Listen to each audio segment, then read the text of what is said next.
When we watch horror movies, no matter how scary or grotesque they might be, we can at least tell ourselves that they aren't real, and for many of them they're almost too extreme to ever happen in real life.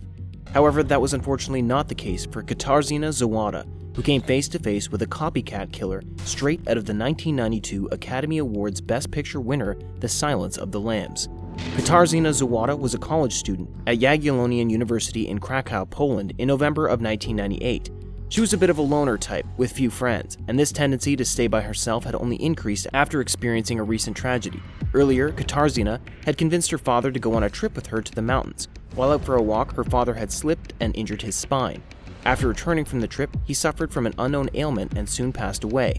While it's unknown if the spinal injury led to the illness that eventually killed Katarzyna's father, she still blamed herself for his death and plunged into a deep depression. Not only was she having to deal with the mental aftermath of her father's death, but her fluctuating mental state was also leading her to change her college major. While she had already changed it to religious studies, she was planning on changing it once again. However, she never got the chance to change it, as on November 12, 1998, she was late for a doctor's appointment and disappeared without a trace. Katarzyna would tragically remain missing with no signs of where she went for 2 entire months.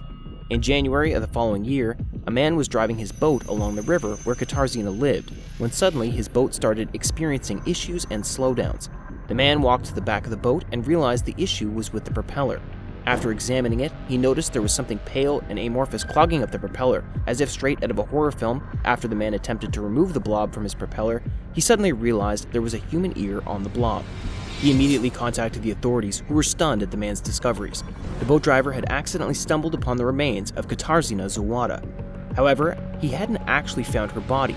Katarzyna's body had been precisely and intricately skinned, with holes cut around the limbs and nipples. After further investigation for the police, they discovered a series of sutures and seams along the skin, indicating that it was cut apart and sewn back together in the same way someone might make an article of clothing. It was this realization that led the police to believe they were dealing with a copycat killer based off of Buffalo Bill from The Silence of the Lambs. For those unfamiliar with the film, Buffalo Bill is a man who kidnaps women and keeps them in a pit in his house. After a while, he will eventually kill his prisoner, skin them, sew their skin into a suit, and wear it around while pretending to be a woman. Shockingly, this was not the case's only connection to The Silence of the Lambs. The victim's name was Katarzyna, which, if translated to English, would be Catherine, and this was the name of one of Buffalo Bill's victims in the film.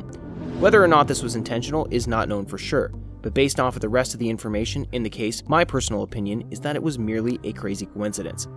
Based off of the autopsy, the police were able to tell that the skin suit had been floating around in the river for 2 weeks, along with one of Katarzyna's legs. However, these were the only parts of her body they were able to find, and to this day the rest of her remains have eluded authorities.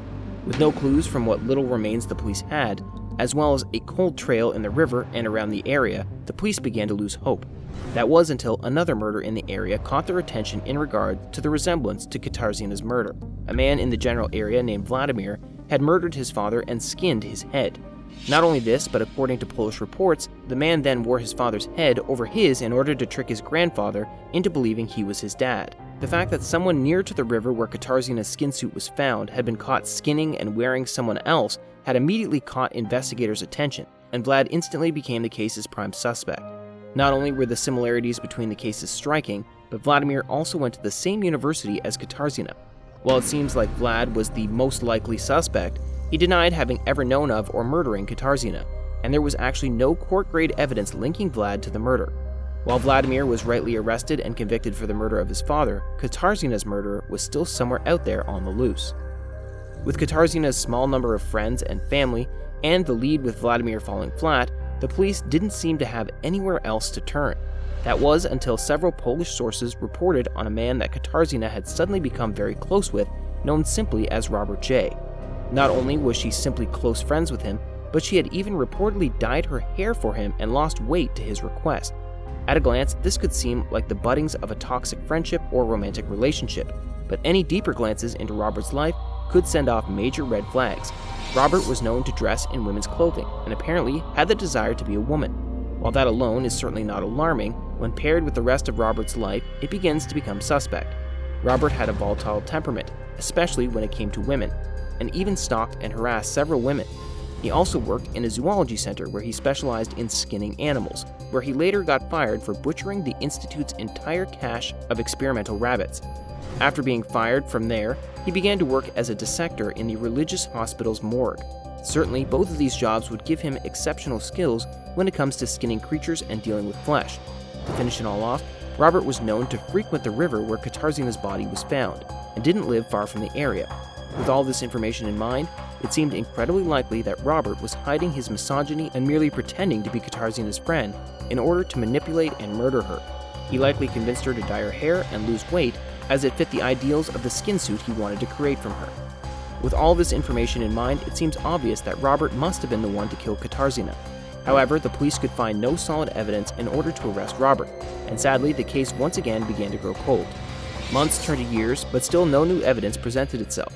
In 2005, a torso showed up in a local park and was believed to be related to Katarzina's case until forensics proved otherwise. The case would then again go stagnant for over a decade, until 2017. A letter was given to the police from one of Robert's friends.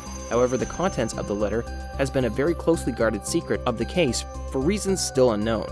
Whatever was in the letter alarmed police enough to search Robert's home, which was the same one that he was living in when he knew Katarzina nearly 20 years prior. In the bathroom, they found blood, which they were able to test and prove to be from Katarzina. This was the kind of evidence the police had been searching for all of these years, and Robert was promptly arrested. While in custody, Robert has reportedly been claiming to not have ever known Katarzina, and has had several other charges added alongside his murder charges, including lying to the police. At this point, it seems almost certain that Robert killed Katarzina, but sadly, it'll be a tough job for the authorities to prove Robert's guilt over a nearly 20-year-old case with a limited amount of evidence. As of 2019, Robert is still in police custody, with those involved requesting for the trial to be closed. As it currently stands, we don't know for sure what will happen or when it will happen. All we can hope for is that Katarzina will get the justice she deserves. While this case is technically an unsolved case, as no one has been officially convicted, it is generally agreed that Robert must have been the one that killed Katarzina.